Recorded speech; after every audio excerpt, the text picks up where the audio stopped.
Hello and welcome. I'm Taylor Pearson, and this is the Mutiny Podcast. This podcast is an open-ended exploration of topics relating to growing and preserving your wealth, including investing, markets, decision-making under opacity, risk, volatility, and complexity.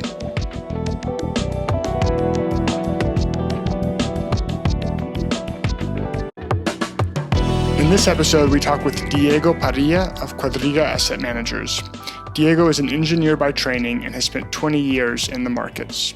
He spent most of the time in macro and commodities trading at firms including JP Morgan, Goldman Sachs, and Merrill Lynch. He's also the author of two best-selling books, The Energy World is Flat and Anti-Bubbles. Diego has a really unique approach to the markets and to volatility trading in general, and we got into that, including things like why he holds his basis in gold and treasuries, how he uses exotic options to improve his opportunity set, and why investors should construct their portfolios like football teams. I hope you enjoy this conversation as much as I did.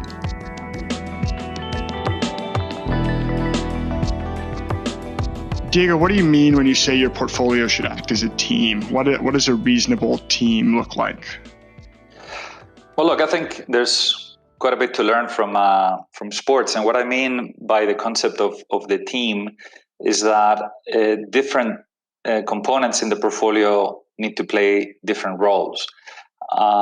If you take a soccer team, you have what we call strikers, the guys who are meant to score the goals, and then you have midfielders that kind of create the game, and you have defenders, and then you have goalkeepers. And very often I find that people just build a team with just great players, and I use this extreme example of a team with 11 Lionel Messi. I mean, for those who are familiar with him, as this Argentinian player, probably best in history, absolutely phenomenal guy. But if you had a team with 11 Messis, it would be probably an absolute disaster. To start, he's not the tallest guy in the universe, and I think he would struggle in every other corner.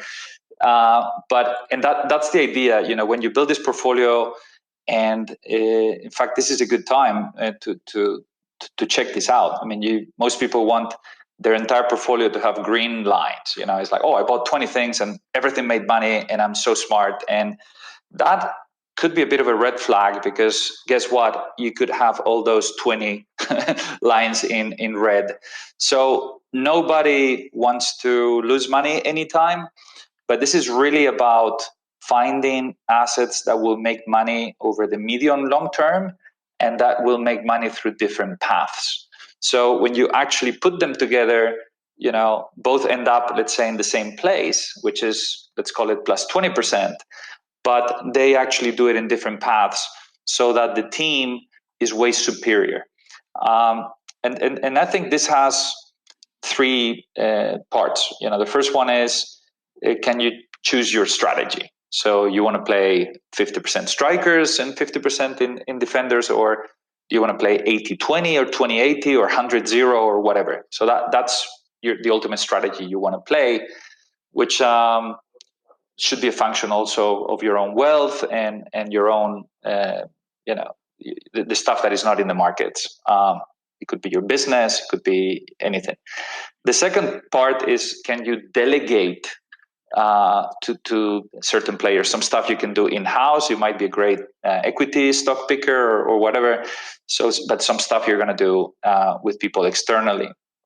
And you want to make sure that those players that you have in the team behave the way you need them to behave. So if you hired someone that is meant to score goals and doesn't, or someone that is meant to defend and doesn't, that could create problems for the team, because everybody was trying to score goals or everybody was trying to defend, and you're losing that positioning.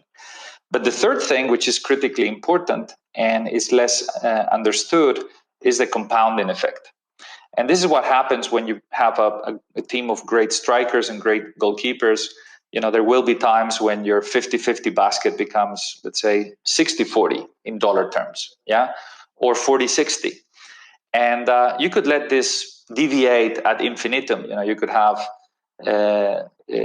these things just moving in different directions. But if you're actually rebalancing that portfolio back to 50-50. What it means is you're buying cheap, selling expensive, buying cheap.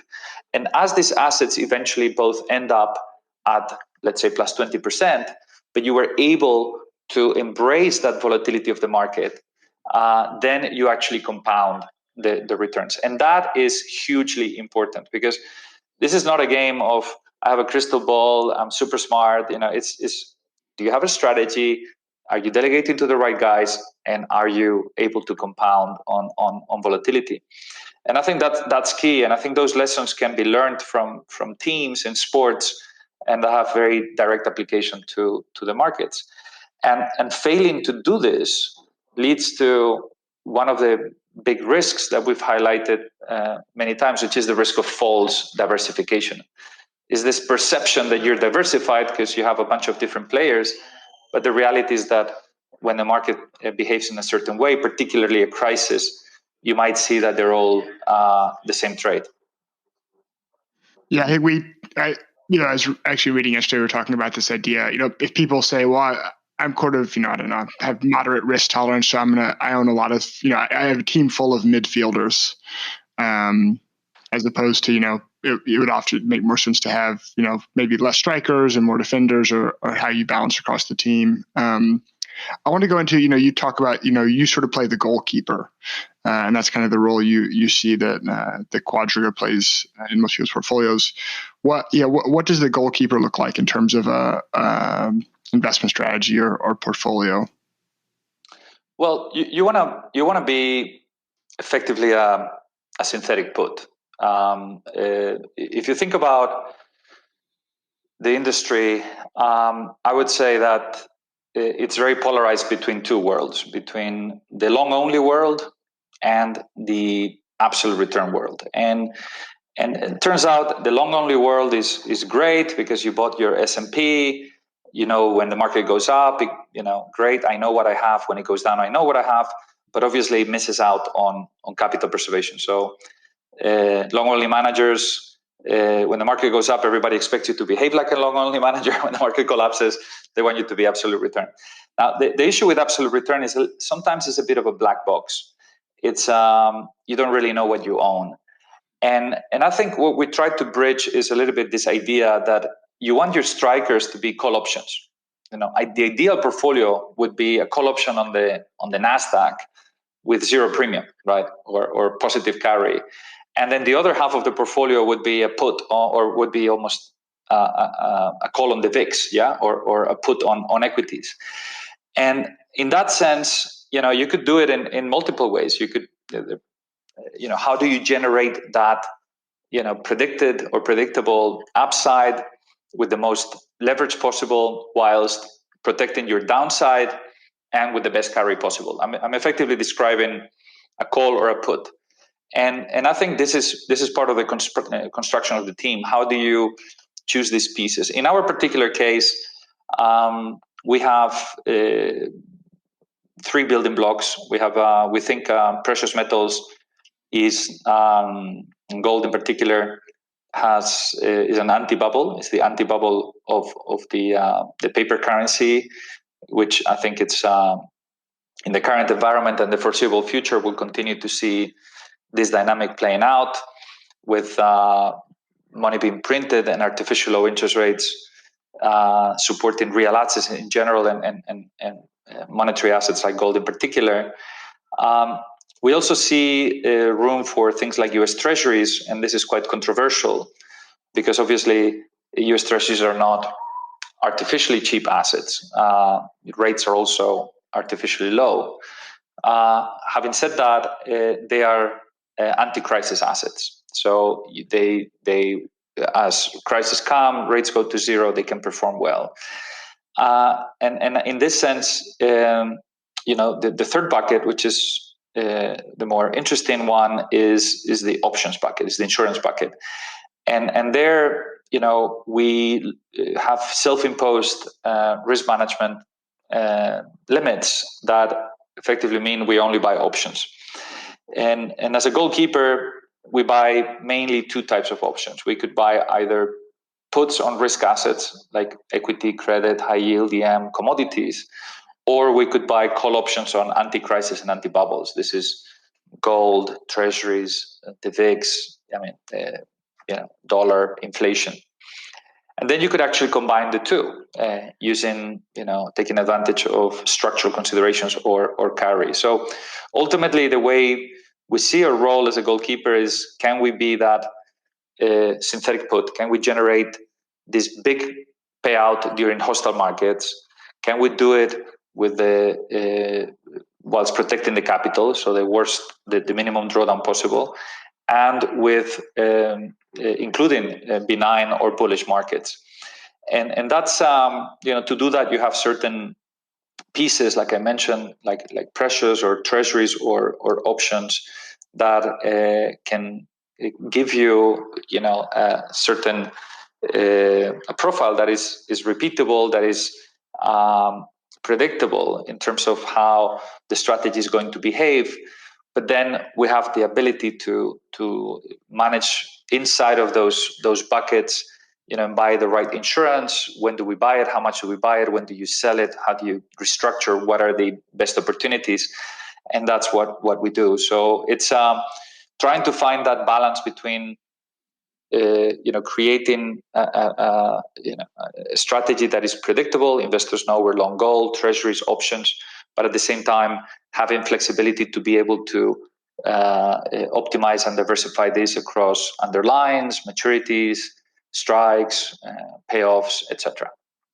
How do you maybe talk a little about how you see yourself as different, or how you maybe think about being a goalkeeper differently than maybe most of the rest of the industry? And I think we very much agree, have this idea of sort of an ensemble approach to portfolio construction in general, and then, defense or goalkeepers in general, right? Having a few different types of defenders with different strengths or different weaknesses, you can sort of match up better depending on sort of what comes your way. How do you feel like you sort of are, what's your approach, and how do you sort of differentiate it from the approach others take?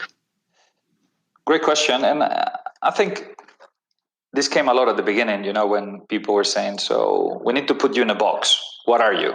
Are you a macro fund? Are you a precious metals fund? Are you a volatility fund? Are you a tail risk fund? And the answer is, we're everything in some ways. And we're trying to get the best thing of everything. So we're, from a macro perspective, look, as you know, I've written 2 books, bestseller in energy, also coining the concept of anti-bubbles. And I think our macro views are independent, they're respected, and they're robust. So we can take views, and within this we can try to, as a bit of a chess player, we're going to try to anticipate certain moves and dynamics, in many cases against the prevailing rules. So you're challenging the status quo, you're a contrarian. So in that sense, we are we are a macro fund, and some people have us in that bucket. Of course, we see and we want to give investors this predictability. So we've defined the buckets in which we operate, and obviously precious metals happens to be one of the areas we feel strongly about for multiple reasons, and from a risk attribution, particularly smart gold will have a bigger contribution. The third possibility is, look, we are pretty huge volatility players. But I think here, relative to the industry tends to play much more the implied realized game. It's much more about theta versus gamma and realizing and delta hedging. We obviously can do that and know perfectly how to do that, but we think about options slightly differently. We tend to think about options more less Black-Scholes, more Monte Carlo. We think more about, look, you run 100,000 paths based on this. What is the outcome? We're risking 1 unit of premium to make X. And so we can be more directional. We can be running these options, and ultimately we look for 3 things. We want the cheapest possible option in premium terms, that is the most asymmetric possible. We generally look 5 to 1, 10 to 1, 20 to 1. And third, with the best carry possible. And to do that, we're pretty active using not just conventional vanilla things like a put on the VIX or a call on, a put on the S&P or a call on the VIX.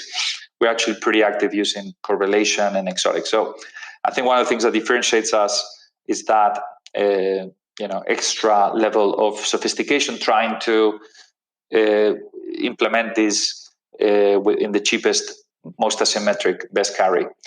And that brings me to the tail side, which is, when you buy tail risk, if all you do is just buy 10 delta puts on the S&P and sit tight, obviously that's one way to do it. But I think part of the challenge here is, how do you lock in profits? How do you protect the capital when you come from big gains? And I think this approach is something that tail risk funds don't do, because it's not their mandate. I mean, someone bought them and expect them to continue to perform as the market goes. And so very often you get to see that these tail risk funds struggle, and once they made a lot of money, they give everything back very quickly, because the responsibility was on you to actually take profits rather than the manager. And so I would say that we've taken all these four pillars and just come up with being us. So now lately, just people don't seem to ask this question that much, because maybe there's a little bucket for us. But ultimately, I think this is how we view things. There's a lot to learn from all the best practices, but you have to be different as well. And we favor a lot the transparency and predictability of how the fund is likely to behave under different scenarios, because that will help our investors know exactly what they own and how it's likely to perform. Even if having a goalkeeper doesn't mean you will never receive a goal, right? But at least you know that if someone is attacking and shooting, there's somebody there watching for that part. I think you just touched on the most important piece that we bring up often, is that it's the monetization of these strategies that's incredibly difficult. And that's historically, like you said, it's been difficult for tail risk strategies because, volatility can cluster, or it can mean revert just as quickly. And most of the time it mean reverts, and therefore those were paper profits, and that nobody ever really crystallized those gains. So I want to come back to the importance of that, but I want to kind of look at the overarching portfolio and then maybe take a deeper dive. So to talk about it at a higher level, you basically, without nuance, you built a layer cake, right? It's your basis is held in gold and treasuries, and those are dynamically allocated. And then on top of that, you have this sliver of exotic options trade. So I'd like to kind of dive into each of those a little bit, especially if we're using maybe the Smart Gold platform, which holds a little bit more gold than the Igneo does. Yeah. But how do you guys don't just buy gold and hold indefinitely? It's a basket of precious metals that you're using a rotation of precious metals, and you're kind of dynamically trading the precious metals. So let's start there. Like, how do you look at the holding your basis in precious metals? Yeah. So first, the starting point, and it's layer cake or Lego pieces. Same. You just have certain levers or building blocks that allow you to hopefully capture some value and achieve your objective. So I would say in the precious metals bucket and the treasuries bucket, the three key components. The first one is your core allocation. So in our case, in the precious metals bucket is gold. Okay. The second piece would be, how do you deviate from gold? And this means you could potentially go into silver, platinum, palladium, or gold miners. Okay. Now here, the first important thing that we do is we run no leverage. So there's no linear leverage in this bucket. So if you have $100, you will have maximum $100 notional. The second thing that is very important is we don't run any shorts. Okay, so the minute you create a long short, super bullish gold, super bearish silver, this is subject to correlations breaking down and potentially open-ended risk. Anybody that was, let's say, long Ford and short Tesla knows that the risk could be much greater than you anticipated, right? So in that sense, for us, is more of a rotation. So look, you have 100.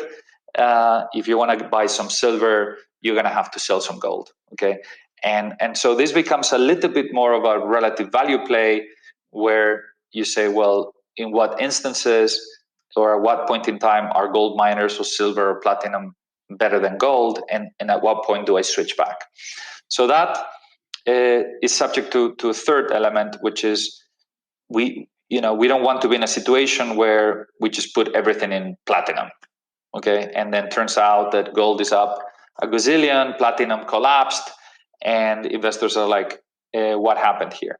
So you need to have a certain bucket of how much risk you can take on that. And for us, it's roughly 70% precious or gold, 30% on the others. So no matter what happens, gold will always dominate. And even if you put the other 30% in gold miners or platinum, it's not going to be big enough that it destroys your original view. So this first building block of starting with gold and having the ability to do up to 30% and do it on a long only, no short rotation basis is designed to create a little bit of incremental alpha. The third piece is, how do you create that asymmetry? And here, the idea is we have the ability to buy puts on gold, which effectively create a synthetic call. And this is something that it's not easy to do, is expensive, and in fact, it competes. The amount of premium that we use for put options in a healthy manner competes with puts that we could use for equities or calls on gold. So there are times when we want to buy those puts, and there are times where you don't think you own them, rightly or wrongly, and that could be something that effectively gives us an extra element of relative value to play. And how do you think about when you decide to buy them or not buy them? Is it a function of the cost of those puts, or is it your macro outlook that, gold is a much better linear position right now and there's not as much downside risk? I mean, how do you assess whether you create that synthetic call by buying those puts on gold or precious metals? Well, the general idea would be either you've made a lot of money and you want to lock in your profits. This is like the analogy I tend to use is climbing a mountain, or a wall. You've gone up 5, 10, 20 meters. Perhaps you want to pin yourself to the wall and continue climbing, but at least you've secured. That securing of the P&L is also a function of where volatility might be and other things.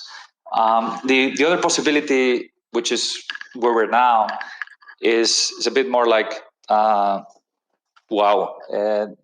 there's a train coming and we might get, we need to be very defensive. And this is a little bit harder to play in the sense that, you're already working on potentially you're under pressure. You have some, when you start buying these puts, you're bullish long-term, but you're taking some short-term protection. It's very important to understand also at what levels. I mean, the way I think about this, and we're having this discussion as we speak, is I like to buy these puts, and then once that we reach certain targets, just buy the entire delta and leave the call option. So if you bought I'm not saying we're doing it right now, but you could buy an 1850 put in gold, and it's going to be pricey. It's going to be you're leaving whatever 3% of your money just for the next few months. If gold stays or it does what it's meant to do, you're going to bleed that money, which if gold rallies, then it looks bad on you. If the market goes down, then you still need to go down beyond 3% just to break even. And then the question is, at what point do I, effectively lock in my protection and I go, let's say I'm protected again, and can I monetize that call? It's not an easy thing, and depending on market conditions, sometimes you find that the market will give you the cheapest insurance when you need it the most. We are in an interesting time. The market is quite uneasy, despite all the bullishness and the good vibe. The VIX is still around 25 and not cheap, and implied vol generally across the board It depends with the asset classes, but it's something that requires discipline, and it's not an easy thing to do, especially when you are very bullish over the medium term, because to what extent is this about protecting mark-to-market volatility or actually making money from these puts? And hey, I'm just gonna use them as a way to take advantage of this short-term move, and then boom, I load up again, and here we go. It's much more natural for us to be buying the puts on a profit taking but you could be also on a defensive mode, or profit taking or capital is the same thing. So, but I'm just describing the momentum into how you buy those puts. Sometimes you're happily pinning yourself to the wall on the way up. Sometimes it's really getting dark and cold and dangerous, and even if it looked better before, you may need to do that. But it's a difficult thing to do, and it pays, I think, to be quantitative and systematic. Yeah, I think it's fascinating to me that a lot of people miss the nuance of that. Is a lot of times that buying those puts or using a different sort of hedge is a way of dynamic profit taking, not necessarily a hedge. And there's different ways that it's a dynamic stop loss or a dynamic way to preserve the profits that you've already made on the linear long side. So that's like the precious metals bucket. What about the treasuries bucket? Are you looking at different tenors geographically? How do you look at the treasuries bucket and that rotation of that relative value? So the building blocks are pretty similar. We have a core position. In our case is the 10-year US Treasury nominal. The second degree of freedom is can we rotate across duration? So there's been times where we've kept everything in the 3 months. There's been times where, like now, we've been, or recently the last few months, and in longer dated, like 30 years. And then we also have the ability to rotate into tips. And this is a contrarian view we've held for a while, and again, perhaps been challenged as we speak. But it's a view that artificial low interest rates have created these huge bubbles, and the idea of normalization of monetary policy is like science fiction. So sending interest rates to 5% is just unthinkable because the whole house of cards would implode. So yes, you could hike rates a bit, but ultimately you're going to see that the amount of debt that has been built in the system you can't service it, is unsustainable, and that is what happened in Q4 18. That everybody thought Goldman was like, oh, we're going to hike 4 times in the next few months, and then within 2 weeks they were calling for 4 cuts, right? Just because the idea of hiking this aggressively with this amount of debt, it just doesn't work. It doesn't work for anybody. For your mortgage, it doesn't work for companies, it doesn't work for anybody. So we have the contrarian view that you might have low rates and inflation. And this is a little bit of a change in the rules of the game, because historically we think that inflation is higher inflation means higher rates and therefore lower long bonds. In this new paradigm, I think you will have higher inflation and low rates. So tips, in our view, make a lot of sense. This is obviously a game, as I always say, that has 3 levels of difficulty. If it was a video game, first of all, you need to make money in nominal terms. So turn your $100 into more. That's a conventional game. We've moved to level 2, which is you need to make money in real terms. Yeah, your treasury is paying you 95 bips, but you're actually losing almost 1% on real terms, let's say. And then the third level is obviously taxes, right? So the unfortunate situation is it's a pretty tough game. Difficult enough to make money nominal, let alone real plus taxes. So and then we have the ability to buy the optionality, and that's something we can do, and we do both in this bucket as well as the third bucket. Yeah, I'm going to segue veers to those real returns in a second, but touch on some other things you said. One is I just want to point out like how unique it is for you to hold your basis in precious metals and treasuries. Most options managers are either, just spending that little bit of premium and everything else is in cash, or it's an overlay to like an S&P equity beta position. And that's very unique, especially if you're supposed to be the goalkeeper. It's interesting to hold your basis in, an inflationary asset like gold. So it's a very unique perspective. But part of that thinking about moving on to real returns, and we think about the premium spent on options, though. I wonder, though, as you were talking about this earlier, I was thinking, if with both the precious metals and the treasury buckets, are you almost like in a way negating inflation or deflation? You're just going to basically carve out that the options returns are going to be real options returns, because whether we have inflation or deflation, the gold and the treasuries will kind of ride those waves. Is that maybe a stretch of a way to think about it? Well, yes. I think the inflation-deflation debate is,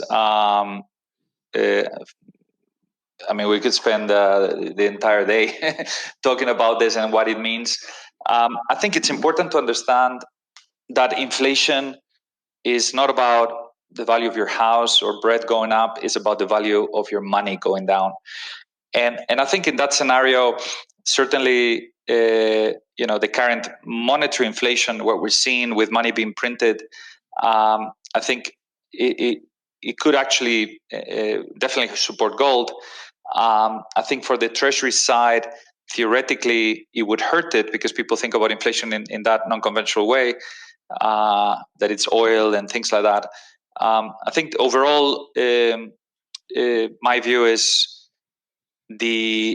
there's no way out of this other than inflation or perhaps stagflation. And the more deflationary pressures you have, which are coming through COVID and unemployment and technology and demographics and overcapacity and bubbles and all these things, the more money printing is taking place to offset that deflationary pressure. So we're in a situation that is, in my view, extraordinarily likely to lead to much higher inflation. And that doesn't mean necessarily CPI, because that's highly manipulated. And I'm talking about real, your purchase power diminishing, regardless of what CPI says. And I think this is something that, goes particularly well with gold. It's a contrarian view that it will work well with treasuries. And certainly when we look at the options, the part of the longer term bucket, some of the stuff that we do there is very inflation focused. And that could include anything that allows us to realize this, including even long dated calls on equities and things like that. So as you think about all those risks and what's going to create this hostile market and how we create that synthetic put that Taylor was asking, I think inflation is one of the key things to look for as a medium long-term risk. So you have this base of the cake is in precious metals and treasuries, which we've been talking about, and then you now have this frosting, the star goalkeeper of the show, the options bucket, right? And so part of thinking about options is premium, and you use exotic options to lower that premium. But first, let's talk about how you think about premium spent on an annual basis, and then how do you think about premium spent over multiple years and the aggregate effect of how much you're willing to spend on premium. Maybe let's just clarify sort of what exotic options mean. I think most people don't know what options are, and even people that know options typically just listed options. So sure. So basically, options are insurance contract, right? And the so-called vanilla options, like insurance against prices going up or prices going down. Yeah, call or put. Like any type of insurance. You could create insurance that is a little bit more customized. Okay, so you could buy your car insurance, but it only pays you after the first $500. Yeah, so that in a way is obviously cheaper because the insurance company doesn't need to bother with all this small stuff. And so that kind of profile, could be created with using vanilla components. but you could create,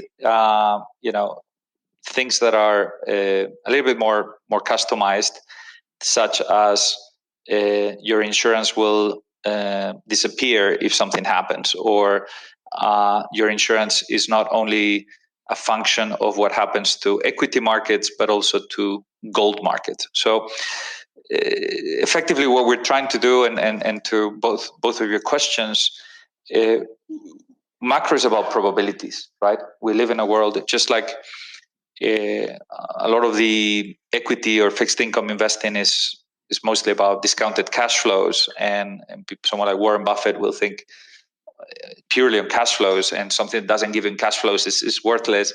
The macro world is much more about probabilities, and so it's very complementary. And when you think about the events, I can give you just an example. When I lived in Singapore, and I was working for a bank at the time, I had this very comprehensive health insurance, which was paid by the bank. And then when I set up on my own and I wanted to continue, and they told me how much it was, my eyes popped open. It's like, oh my God, I didn't realize this was so expensive. Why is it so expensive? It's like, well, you have global coverage. And it's like, wow, that's great. But if you ever go to the US, then you're fully covered. It's like, yeah, but I rarely go to the US. And if I did, it's like, oh, and believe it or not, if you remove the US from the global coverage, the insurance went down by 2/3. So incredibly enough, the cost of a global insurance package, the attribution was 2/3 of the cost was, something that could happen to you while you're in the US. And so this is what happens sometimes in the market. So you could say, look, I am, you think about the correlation between equities and gold, okay? The market has been trading in a dollar on, dollar off mode, which means it's all about dollars, it's all about inflation. So guess what? It's not risk on, risk off. Everything's up, everything's down. Gold is up and equities are up. Absolutely nothing to do with risk or anything. It's all about the dollar, right? So on that mindset, if you were to bet, okay, fine, what's the probability of gold going up? Let's say is 50%. What's the probability of gold going up more than 10% in a year? And that might be 25%. You could do the same thing with equities. Say, okay, what's the probability of equities going up 50% or down 50%? What's the probability of a move of X? And so the market has these probabilities. The question is, how about a move where gold is up 5% and equities are down 5%? And here, if the two probabilities were uncorrelated, basically independent events, the expected probability of both things happening would be, if you have, it's like heads and tails and two coins, it would be uncorrelated, then your gold up, equity down should be 50% or 50%. But when you actually have these correlations playing out, you could get things like, for example, we've been buying insurance where if gold is up 5% and equities are down 5%, we get paid 10-1. So the implied probability in the market of an event, and you're like, okay, generally speaking, you would think if equities collapse, then I would expect something's happening, central bank's going to come in with more money printing, and perhaps gold's going to go up. But the market is looking at the distributions as, look, they're the same thing. So if gold is up, of course, equities will go up, and therefore it dismisses certain conditional events. So when we use probability or correlation, is because there's effectively an additional cheapening that could take advantage. We've put together a trade that I think is fascinating, which is, going back to the inflation play, is, equities higher. I mean, effectively kind of 5% in the money. So called S&P in 5 years above 3250. And then 5-year rates below current level. Well, to me, it's perfectly possible that interest rates remain very low and equities remain very high as a sort of inflation. Well, that trade is 10-1. You bet $1 million and you risk either 1 million or make 10. And this kind of trades obviously take advantage of structural issues in the market. in the case of equities is, 5 years is a long time, and 5% is a small move. So it's in the 45% probability. But on the rate side, it's interesting because your 5-year today might be, I'll keep the numbers simple so that people see the idea of a forward. If interest rates for 5 years are 1% and interest rates for 10 years are 2%, what that's telling you is that 5-year interest rates in 5 years' time should be at 3%. Otherwise, there'll be free money. You can choose between lending for 5 years at 1 and in 5 years at 3, which means you made 4% total, or 4 units, or you could lend outright for 10 years at 2%. So the fact that the curve is so steep and your 5 year and 5 year is so high means that the probability assigned to rates being below the current level, in this case the 5 year and 5 year below 1%, if volatility is low and the forward is so steep, is really cheap. So there might be only a 20% probability of rates being below current level, even if intuitively you would think it's 50-50. And when you actually bring the two together, your equity higher with rates with negative correlation, which is what's been priced today, then in fact you get these amazing odds. And these are things that we look for, and again, they are quite structured in the sense that how do we think about the cheap premium, the asymmetric risk reward, and the carry, and these are fascinating trades that they combine all these pieces, and hopefully we'll be able to, going back to your question, Jason, on monetization. When you buy something at 10 cents on the dollar, whether it's your favorite baseball team winning or in the markets, once the market says you're right and you are 90% in the money, what's the point of taking risking 90 cents to make the last 10 cents? And so you need to find levels at which you are playing with free money. So if you're up 3 times, and you're at 30 cents now, you could sell 1/3 of the position, pay for what you bought, and keep the rest. And once you get into these higher payouts, you could potentially move into the next 10-1. And that's something we try to do. It's not easy to find these options. It's pretty difficult. And it's something that, again, you're dealing at the end of the day with events that are potentially, according to the mathematical models, low probability events. And therefore, by construction, sometimes don't happen. And so this is something we need to, it's part of the reason why you need to play this game for the long run, building these portfolios that are very diversified and having this disciplined profit taking. But even then, you could have streaks that are tough. Everything goes against you. And so it's a lot of fun, a lot of science, a lot of art. But I think these options are revolving around these views. And as you can see, we're mixing, the macro outlook with structuring of the market and the trading and all the pieces. So thinking about going back a little bit, the exotic options are really just, options where it requires, 2 things to happen. And they're typically called exotic too, because you're, in just general terms, you're buying them over the counter with an ISDA contract from investment banks. And that's usually, retail can't have access to these kind of exotic options. So part of that is correlation. So previously I've referred to these exotic options or these as similar to a parlay or accumulator bet.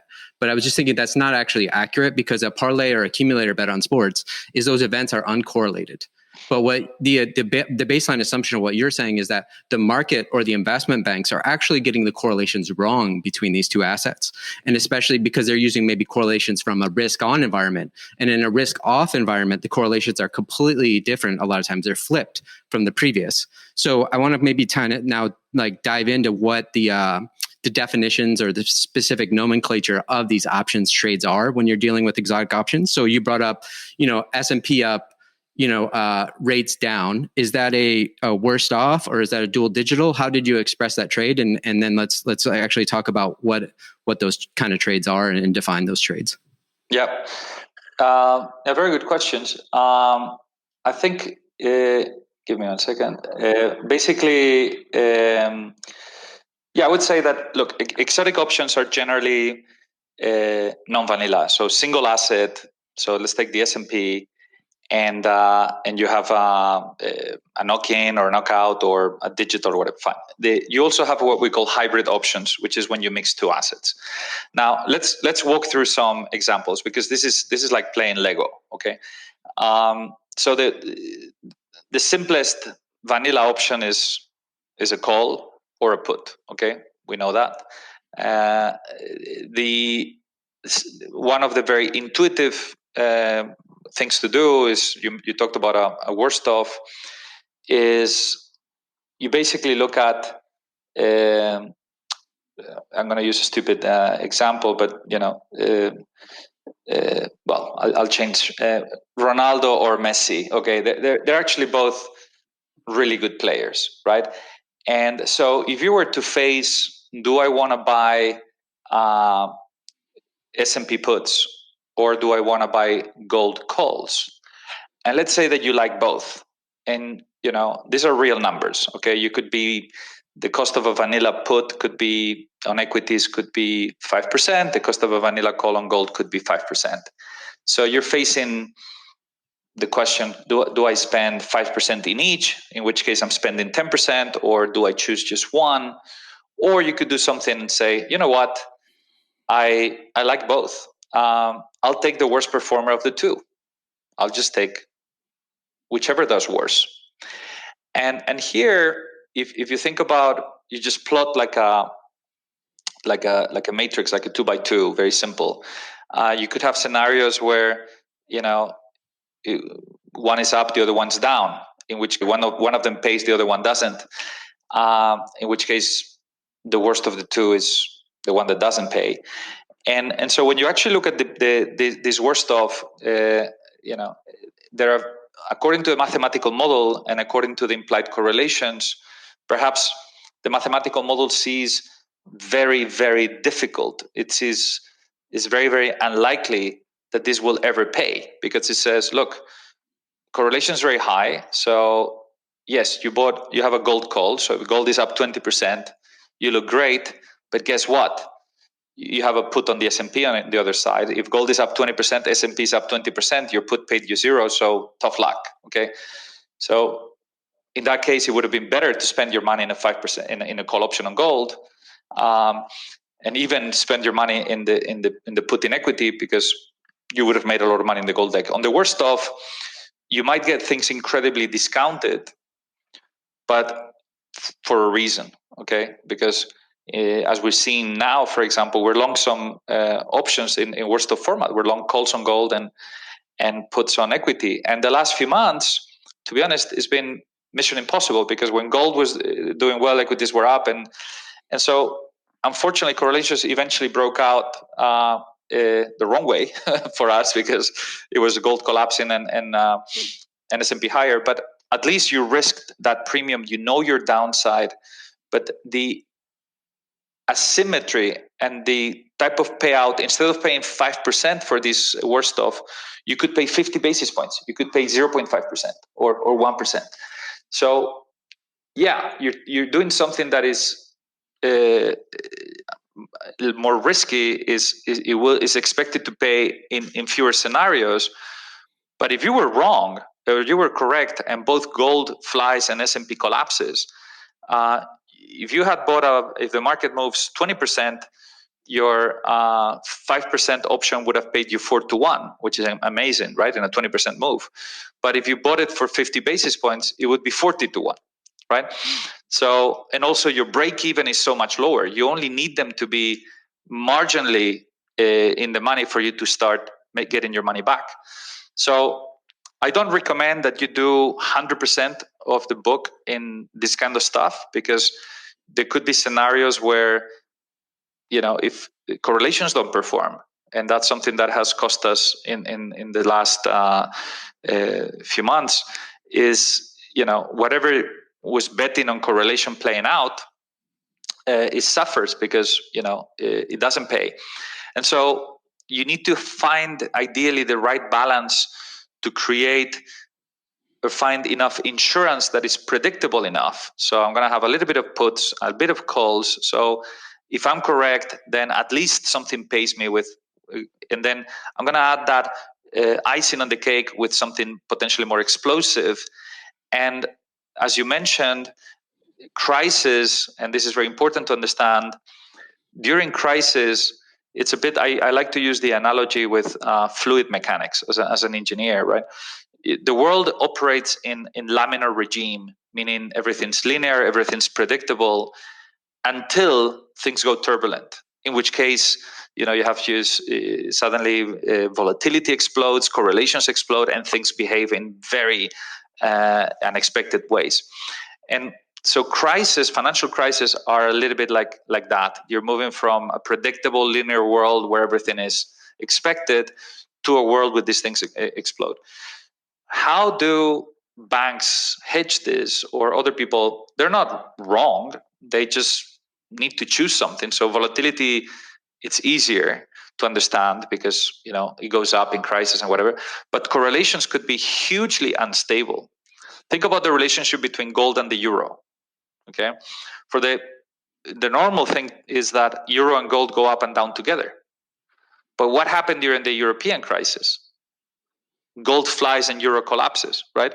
So correlation is just one example of an additional tool that we can use to fine-tune effectively the insurance that we buy, because at the end of the day, we're dealing with probabilities.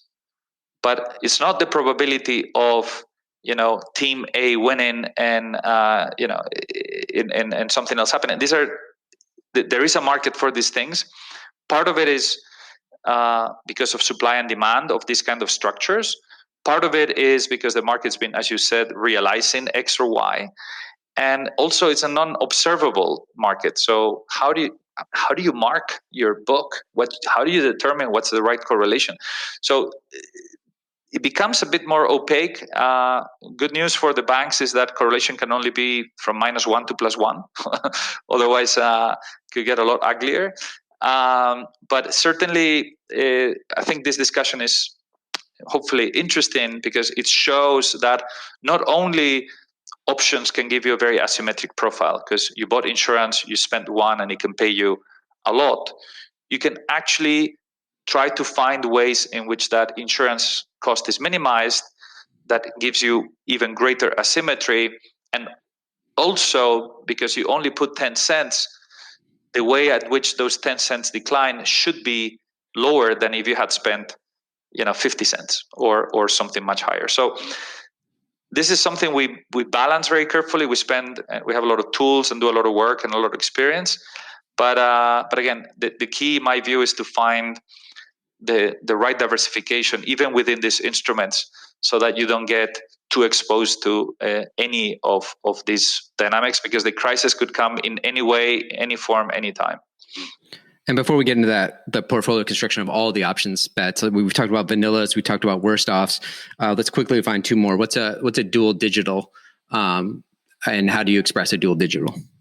So a digital option, or also known as binary option, it's either yes or no.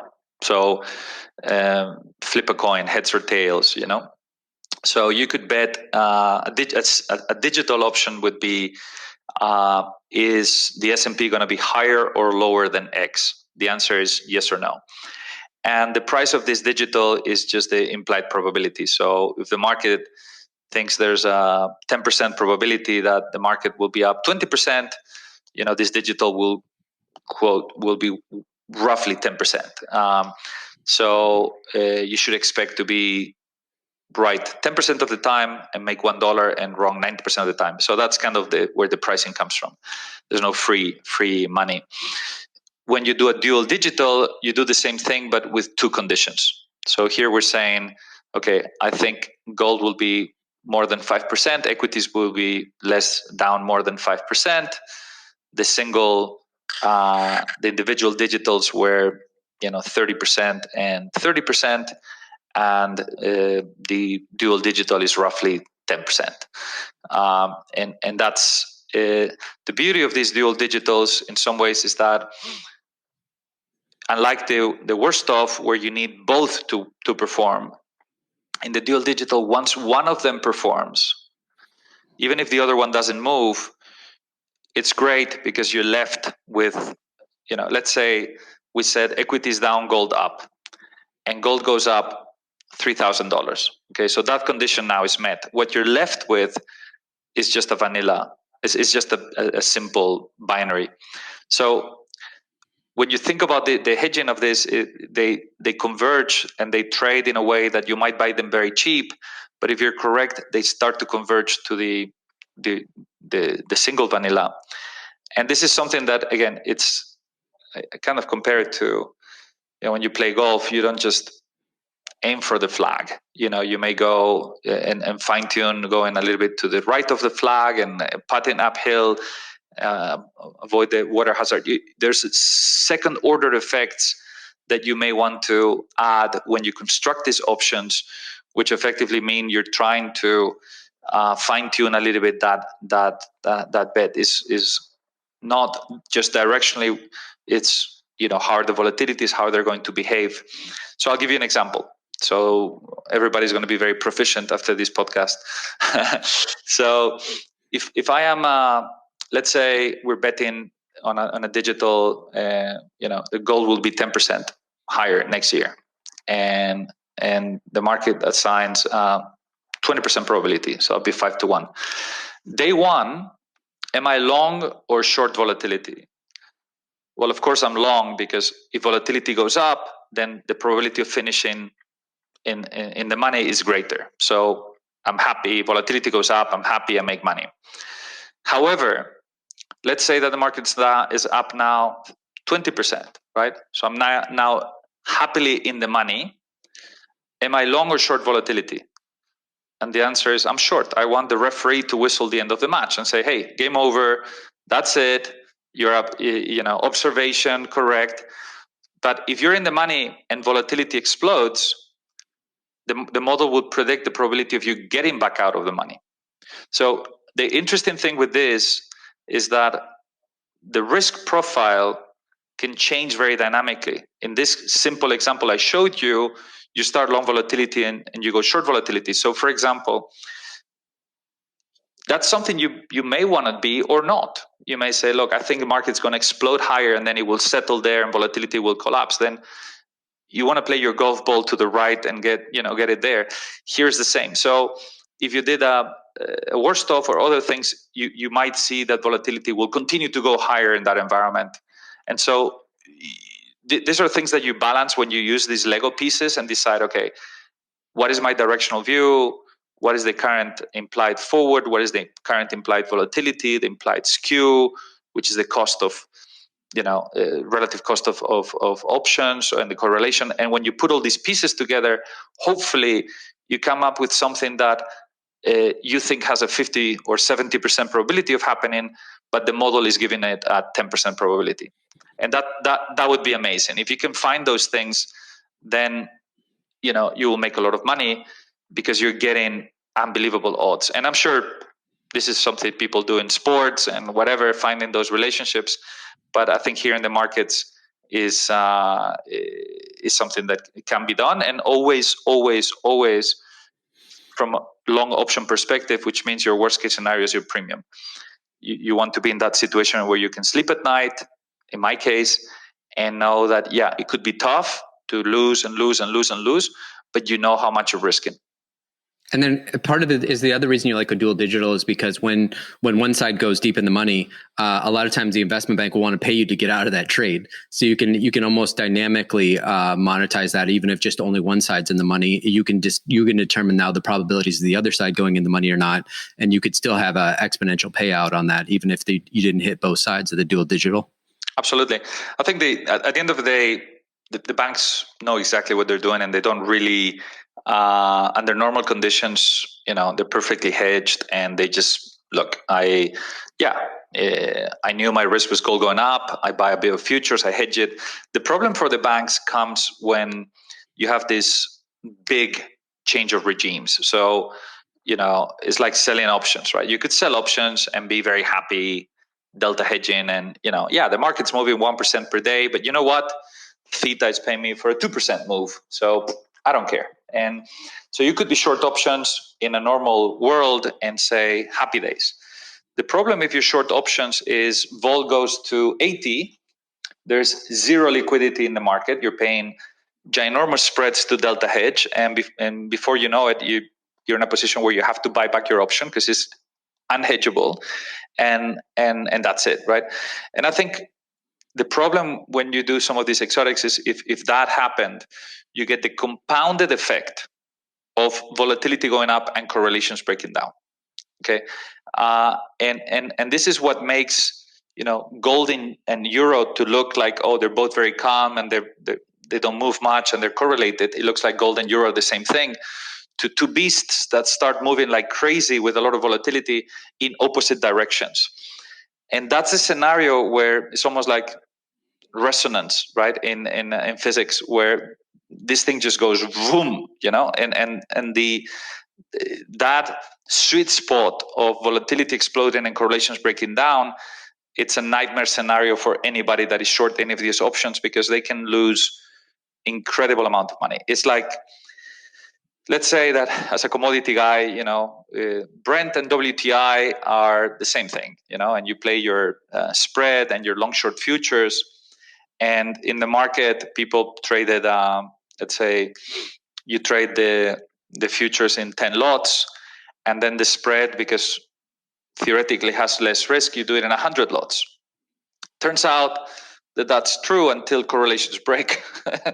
Because when correlations break, you're long 100 and short 100. So what you see is that someone that is used to trade directional risk in 10 lots might be fooled into trading spreads at 100 lots, which effectively gives them, under a situation of stress, a 200 lot directional position, which is 20 times bigger than they thought. Okay, and this is what happens when vol explodes and correlations break, and this is how people blow up. And so in my humble experience, I think whilst selling options is super tempting, I think you need to know what you're doing. And that's why I think anybody that is thinking about options, in my view, I know it's tough, but you need to be ready to spend premium, understand your downside, and play from the long side, which is way safer in the right size, in the right manner, than selling options, which could be catastrophic.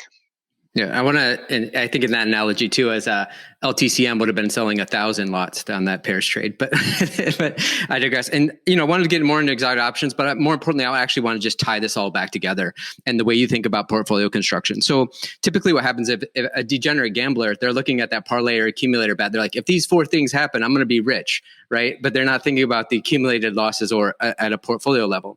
What's interesting is, you use an ensemble approach to these options. So not only are you using, vanilla options, you're using all these different exotic options, but you're putting on dozens and dozens and dozens of options trades, because by using that ensemble approach, you may not hit these specific path dependencies with any one given trade, but you're trying to hit the meat of those path dependencies, across dozens of trades. So you create this book of options that you put out for this year and then subsequent years afterwards. And so when you think about those dozens, or sometimes even upwards of hundreds of options, how do you think about spending that premium though at the portfolio construction level? What amount of premium are you willing to risk on an annualized basis? And then over the entire portfolio construction, what premium are you willing to risk on the entire portfolio?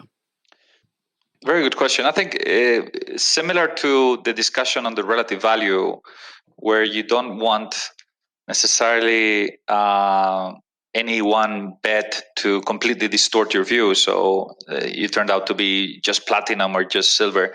You don't want any single one option or one strike or one maturity or one payoff to completely distort your portfolio. So the rule of thumb we use, the soft budget, it's about 5 to 7% per annum.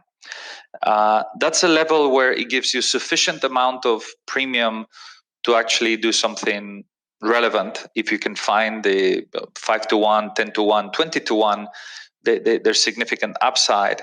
And if there are opportunities further down the road, as we're seeing now, you may deploy some of that into years ahead. So in our case, we're running, the indication we give is we have roughly about 20-25% in premium.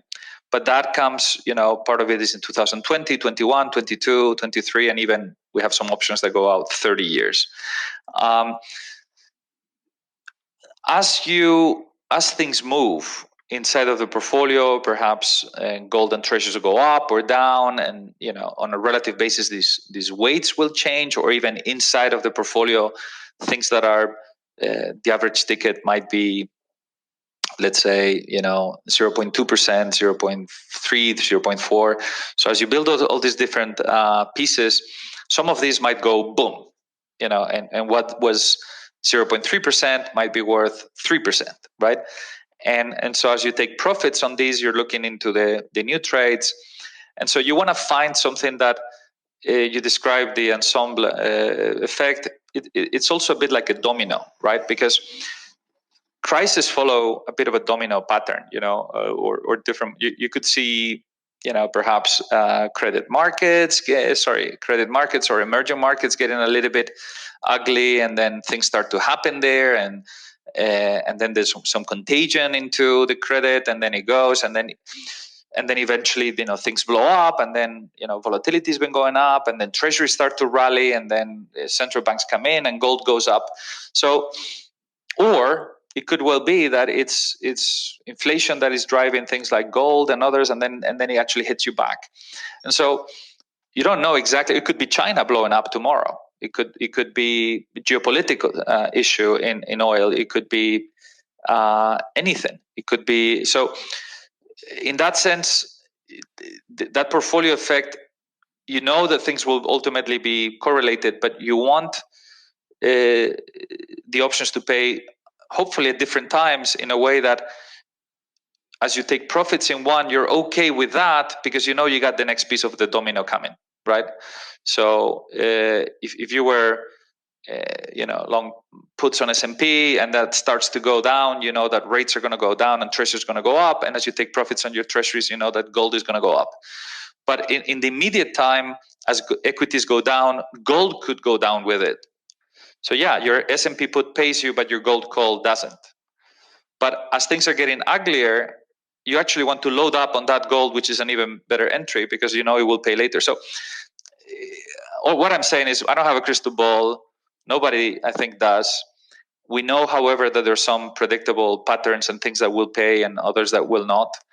And the challenge and what we're trying to do is, can we create this portfolio that will be, as a goalkeeper, it's more like having lots of little goalkeepers that cover the entire goal, rather than this really huge guy in the middle that is moving left and right. So that approach is what we aspire to do. Is certainly not easy, or something that you can achieve in an easy way, especially in environments where volatility is already very high, and the cost of carry is very negative, and that means you can buy fewer options, and so it's something that is very dynamic. It's fun, but it's not easy. I think any goalkeeper will sympathize with me in the soccer pitch. Is not the easiest of the jobs.